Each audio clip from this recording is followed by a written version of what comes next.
basically since the dawn of SSRIs, we saw this like huge uptick in depression, anxiety, and all that stuff. And, a lot of people would say, well, that's just because we're diagnosing it more often or people are more comfortable talking about it. And yeah, okay, maybe fair enough. But if the advent of these new psychopharmaceuticals, like I thought the idea was that they would make people better, and if anything, it felt like they certainly weren't making people that much better. And if anything, it could be that they're making things worse.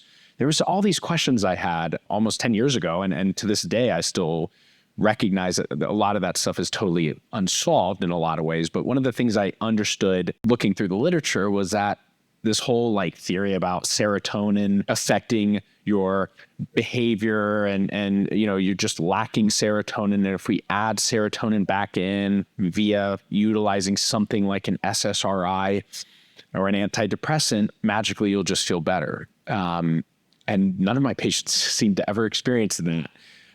And so I started looking deeply into the literature. And what I found was that it appeared that serotonin had really nothing to do with it. If anything, it seems like high serotonin ends up being the culprit in a lot of ways.